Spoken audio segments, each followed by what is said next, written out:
A rotação da Terra em torno do próprio eixo se combina com o movimento de translação em torno do Sol, descrevendo uma elipse, que é quase uma circunferência no período de um ano. Em 24 horas, a Terra completa o movimento de rotação ao redor do próprio eixo, que é inclinado em relação ao plano da elipse, formando em qualquer dia do ano um ângulo de aproximadamente 23 graus e 27 minutos, com a direção perpendicular ao plano. Essa inclinação tem consequências que diferenciam ainda mais os diversos lugares deste nosso grande planeta azul. Veja só, as estações do ano ocorrem em épocas diferentes no hemisfério norte e no hemisfério sul. A inclinação do eixo de rotação da Terra, juntamente com o movimento realizado em volta do Sol, faz com que em cada localidade a incidência dos raios solares varie ao longo do ano. O hemisfério sul recebe a maior quantidade de luz solar quando a Terra está nesta posição. Isto ocorre em torno de 21 de dezembro e marca o início do verão. Em oposição, neste mesmo momento, no hemisfério norte, temos a menor quantidade de luz e o início do inverno. Quando a Terra está na posição oposta, é o hemisfério norte que recebe a maior quantidade de luz. Temos então o início do verão no hemisfério norte e o início do inverno no hemisfério sul. Isso acontece aproximadamente no dia 21 de junho. O início do outono e o início da primavera correspondem a outros dois momentos do movimento de translação. Quando a Terra está em cada uma dessas duas posições em que o hemisfério sul e o hemisfério norte ficam igualmente iluminados. O outono e a primavera também ocorrem de forma alternada nos hemisférios norte e sul, nos meses de março e setembro.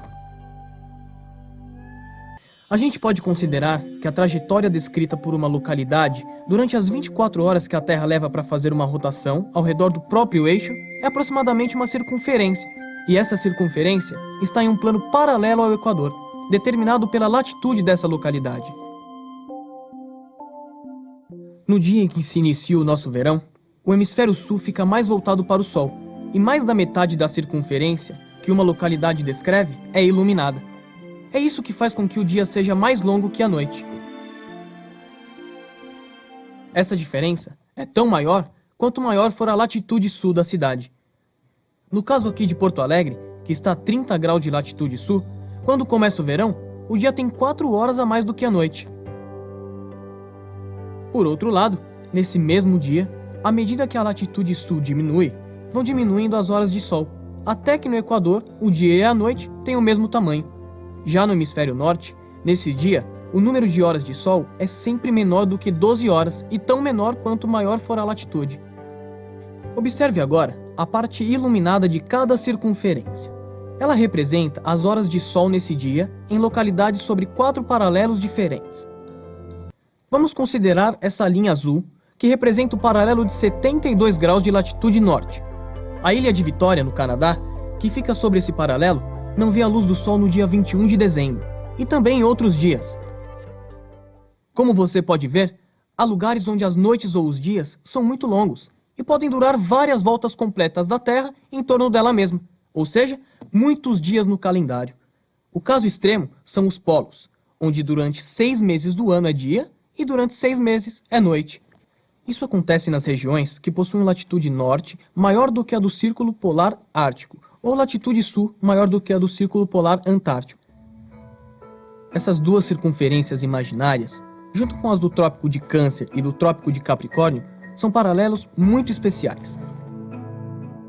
Eles possuem latitudes determinadas pelo ângulo de inclinação do eixo de rotação da Terra.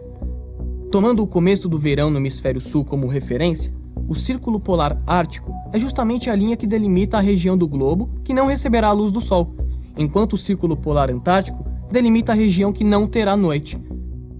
As latitudes dos círculos polares são dadas pelo complementar do ângulo de inclinação da Terra, ou seja, 66 graus e 33 minutos.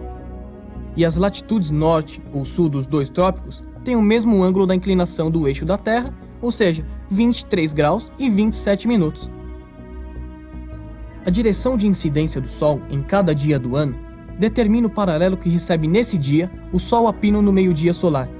Mas o Sol a pino em algum dia do ano só acontece entre o Trópico de Capricórnio e o Trópico de Câncer. Nas localidades do hemisfério sul, o dia mais longo do ano é em torno de 21 de dezembro. É o chamado solstício de verão. A partir daí, a duração do dia vai diminuindo e a da noite aumentando, conforme a Terra realiza seu movimento de translação, até que as durações do dia e da noite ficam iguais em qualquer lugar do planeta. Depois disso, os dias são mais curtos do que as noites e continuam diminuindo até o início do inverno, aproximadamente dia 21 de junho, quando ocorre a noite mais longa no hemisfério sul, que é o solstício de inverno. A partir daí, os dias recomeçam a ficar mais longos, até o equinócio de primavera, aproximadamente em 23 de setembro, que é quando o dia tem a mesma duração da noite. Depois, no hemisfério sul, os dias vão ficando cada vez mais longos do que as noites, até atingir a duração máxima, por volta de 21 de dezembro, com a chegada do verão. Nesse ponto, se fecha o ciclo. Quanto maior for a latitude norte ou sul, maior será a variação da duração dos dias e noites ao longo do ano. Macapá é uma cidade que está praticamente sobre o Equador. Por isso, é que aí os dias e as noites têm a mesma duração o ano todo.